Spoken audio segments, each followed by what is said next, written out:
अस्सलाम वालेकुम स्टूडेंट्स। आज हमारा दूसरा लेक्चर है और आज के लेक्चर में हम डिस्कस करेंगे फील्ड, रिकॉर्ड एंड फाइल। ठीक है जी। बेसिकली आपके पास ये तीन मेन टर्म्स हैं। आपके पास आप लोग देख रहे होंगे कि हम लोगों का जो चैप्टर है, चैप्टर का टाइटल है वो था डाटा बेसिक्स। ठीक है जी। सबसे पहले हमने डाटा की डेफिनेशन पढ़ी, फिर डाटा से हमारे पास जो इंफॉर्मेशन में कन्वर्ट किया जाता है उसको वो हमने देखा किस तरह कन्वर्ट किया जाता है, किस तरह प्रोसेसिंग होती है, वो चीज़ हमने नोट की। ठीक है जी। अभी हम उसी डाटा को मज़ीद आगे मतलब किस फॉर्म में उसको कन्वर्ट कर रहे हैं, उस डाटा को किस फॉर्म के अंदर हमारे पास कौन कौन सी फॉर्म डाटा की जो है वो होती है, उसको हम मज़ीद देखने जा रहे हैं। जैसे कि ये फील्ड, रिकॉर्ड एंड फाइल। ठीक है जी। Field, what is field? Field क्या है आपके पास? A combination of one or more character is called field.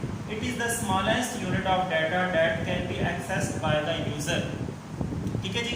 आपके पास यानी एक यूज़र जो स्मॉलेस्ट यूनिट जिसको एक्सेस कर सकता है वो आपके पास क्या है? आपकी फील्ड है।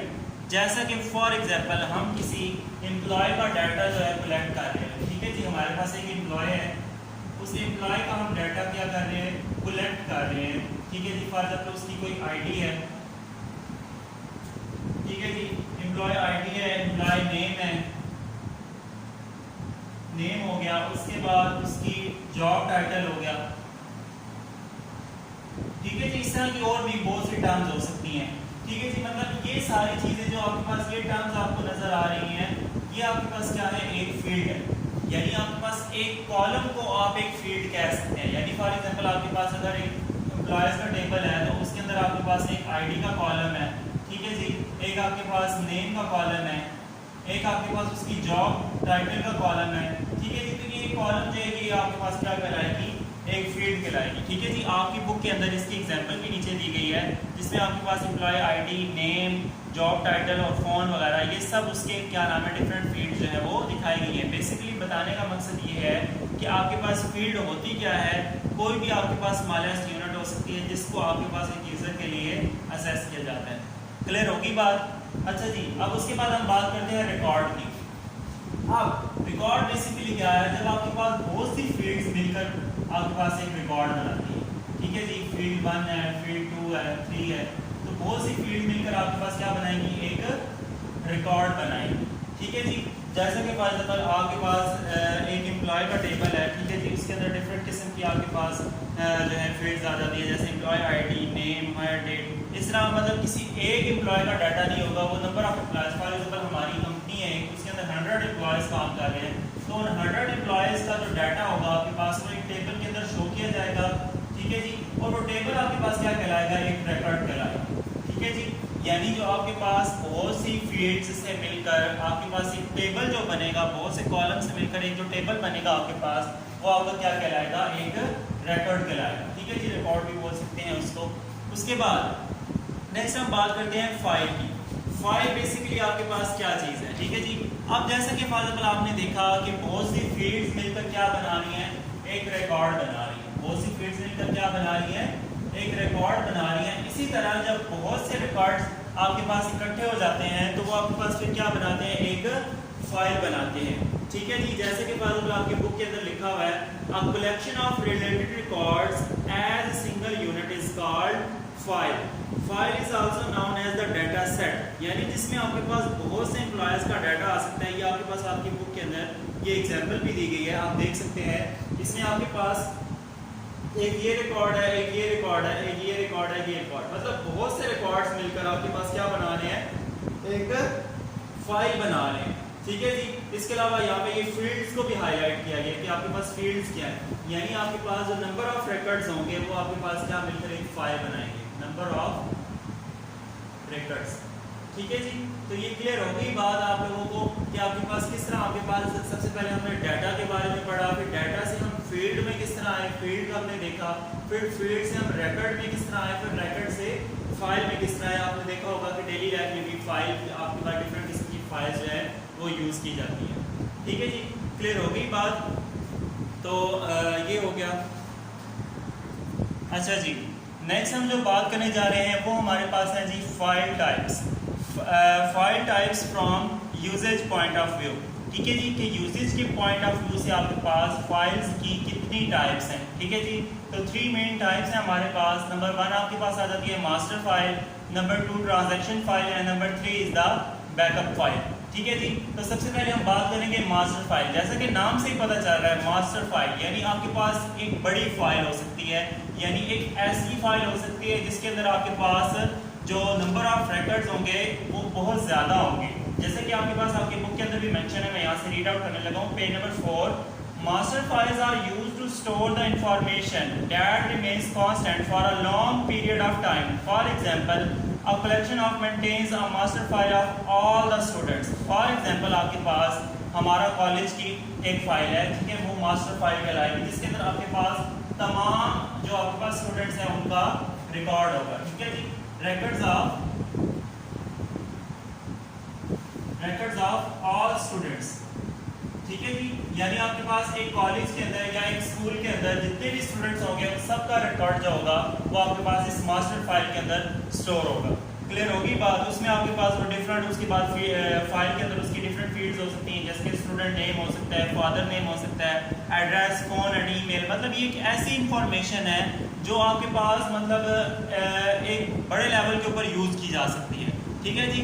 तो आपके पास क्या कहलाएगी? आपकी मास्टर फाइल कहलाएगी, ठीक है जी। और इसको आपके पास लेटेस्ट अपडेट्स भी कर सकते हैं आपके पास। इसके अलावा इसके अंदर अगर कोई भी चेंज रिक्वायर्ड है तो उसके अंदर उसको चेंज को भी किया जा सकता है मास्टर फाइल के अंदर। दूसरे नंबर पे हम बात करेंगे transaction file. A type of file that stores the input data before processing is called transaction file, ठीक है जी।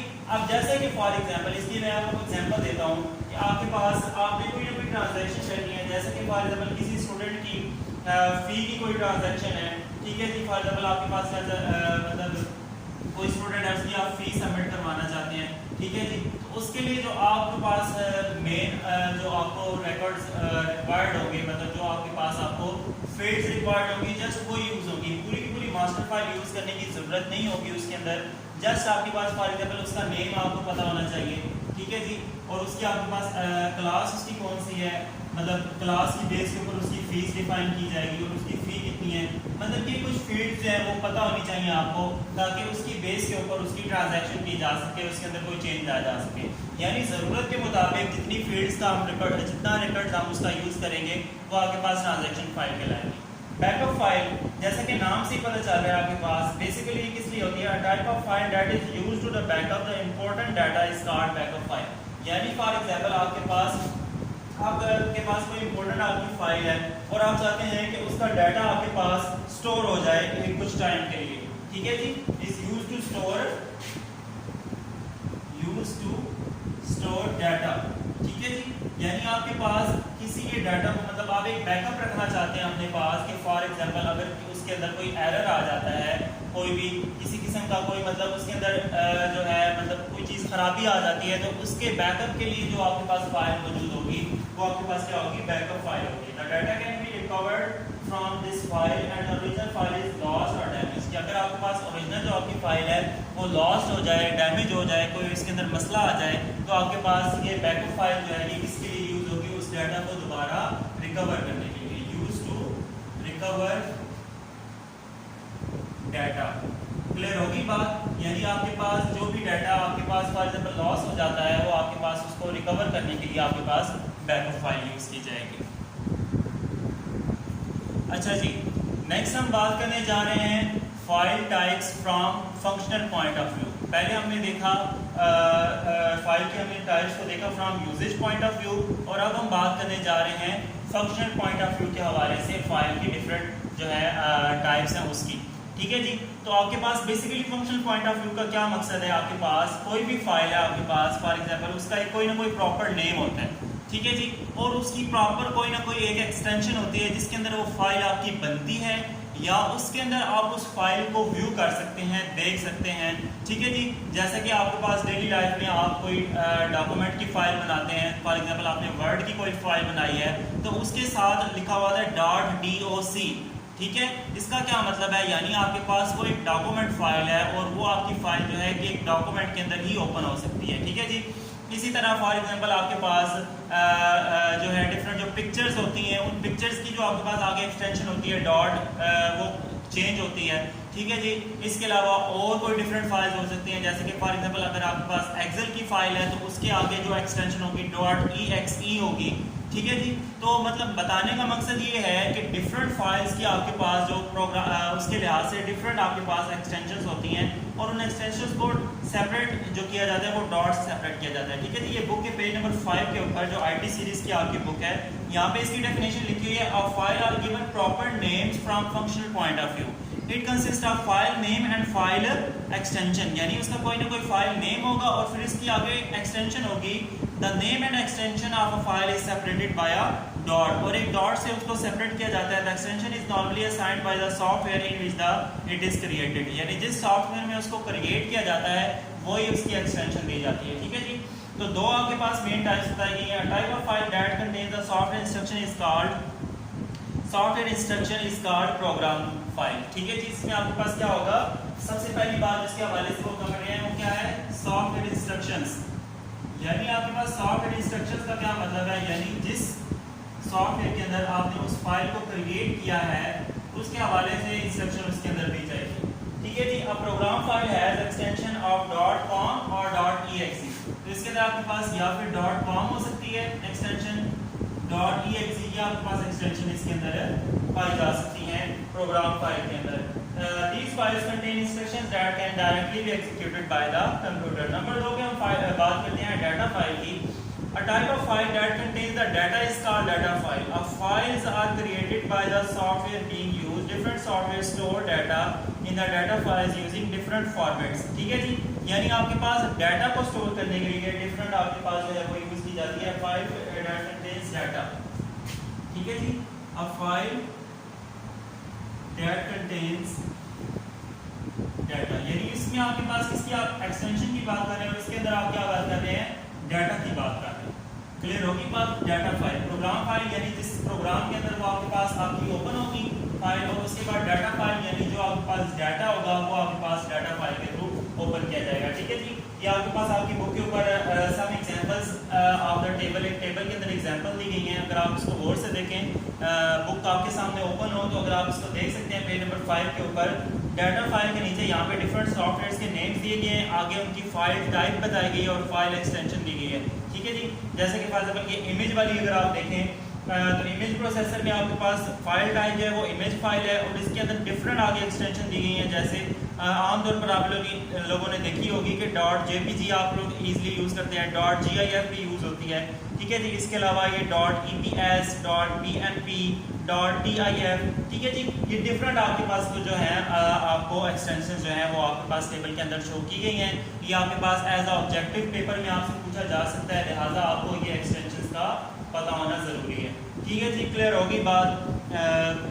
आज के लिए आई थिंक इतना काफ़ी है आपके पास। आज हमने 3 टॉपिक डिस्कस किए हैं, इसको आपने अच्छे से समझना है, ठीक है। इसके अलावा इसके लास्ट लेक्चर में मैं एक बात बताना भूल गया था, ठीक है जी। आप लोगों ने साथ साथ इसके जो एक्सरसाइज के क्वेश्चंस हैं उनको भी प्रिपेयर करना है ताकि आप लोगों की साथ साथ जो है तैयारी भी होती रहे, ठीक है जी।